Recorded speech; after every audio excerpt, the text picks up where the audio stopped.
Bonjour, je suis François Simon, professeur émérite en virologie à la faculté de médecine Paris-Cité et je dirige l'Institut de médecine et d'épidémiologie appliquée à l'hôpital Bichat à Paris. Je voudrais vous parler aujourd'hui de la fièvre jaune, décrite déjà cliniquement au XVIIe siècle, qui a fait des ravages sur la planète pendant des centaines d'années. Actuellement, nous observons un renouveau d'intérêt compte tenu des émergences et des réémergences. On observe sur cette diapositive un rapport entre le risque de la maladie et la probabilité de survenue. Et on voit que la fièvre jaune, parmi les arboviroses, c'est-à-dire les maladies transmises par des vecteurs, essentiellement les moustiques et les tiques, que parmi les arboviroses, la fièvre jaune peut être considérée comme la maladie qui a le risque le plus grave d'émergence. C'est-à-dire que si cette maladie venait à réémerger en termes épidémiques, les conséquences seraient très importantes pour la santé publique. En effet, la mortalité est très importante chez les personnes non immunisées. Seul un petit nombre de sujets sont immunisés dans les pays occidentaux, alors que normalement en Afrique et en Amérique du Sud, où se situe la majorité des cas, les sujets sont censés être vaccinés dans l'enfance. Le risque d'émergence de la fièvre jaune, particulièrement sur le continent asiatique, reste majeur. Il y a eu déjà plusieurs cas de sujets chinois infectés en Angola et qui ont pu être hospitalisés en Chine, avec toujours ce risque potentiel que dans les pays fortement peuplés et pour lesquels les vecteurs sont présents, cette maladie explose. Je voudrais vous présenter aujourd'hui quelques points nouveaux sur la fièvre jaune. En ce qui concerne le diagnostic, nous avons publié récemment un nouveau test qui permet d'apprécier la réponse au vaccin. Et c'est un test beaucoup plus dynamique que les anciennes techniques qui étaient utilisées jusqu'à présent. Ce nouveau test est donc basé sur la création d'un pseudotype, c'est-à-dire un virus artificiel qui permet d'être extrêmement standardisé et qui permet ainsi d'évaluer la production des anticorps. Ce test nous permet d'avoir une meilleure vision, une meilleure dynamique de la réponse au vaccin contre la fièvre jaune. Nous avons donc utilisé ce test pour évaluer la réponse des patients VIH au vaccin de la fièvre jaune, qui est connu le plus souvent en France et en Europe sous le nom de Stamaril. Sur cette diapositive, vous voyez dans les boxes bleues et rouges les patients non-VIH versus les patients VIH.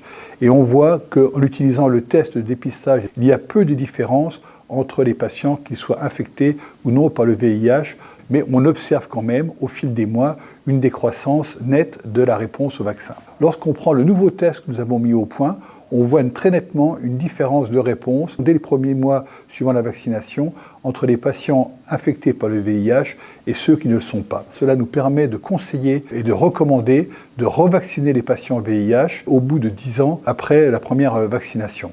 Le deuxième point diagnostique que je souhaitais aborder avec vous aujourd'hui est la mise en commercialisation d'un test multiplex PCR qui permet d'avoir une approche très intégrée lors des bilans de fièvre au retour des pays tropicaux ou qui permet de faire des études extrêmement élargies concernant la circulation des pathogènes émergents, notamment dans les pays intertropicaux.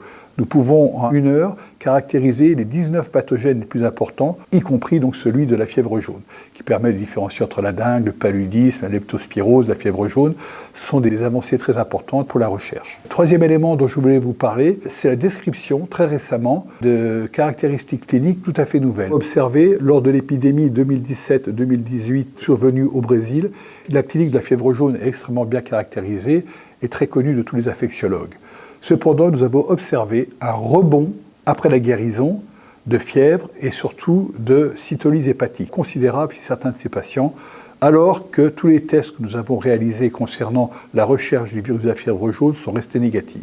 Nous avons donc considéré que c'était très certainement une réponse immune secondaire très importante qui entraînait de nouveau une hépatite cytolytique et pour lesquelles les cliniciens qui sont en charge de la prise de ces patients doivent être informés. Et nous avons communiqué cette information à nos collègues brésiliens qui, eux aussi, ont confirmé cette observation jamais décrite de par le passé d'un rebond de cytolyse hépatique suivant la fièvre jaune. Le dernier élément, dernière nouveauté que je souhaitais partager avec vous, c'est la production d'un nouveau vaccin par Sanofi, qui était le producteur majeur mondial avec ses productions à la fois en France et à la fois aux États-Unis, du vaccin connu en France sous le nom de Stamaril.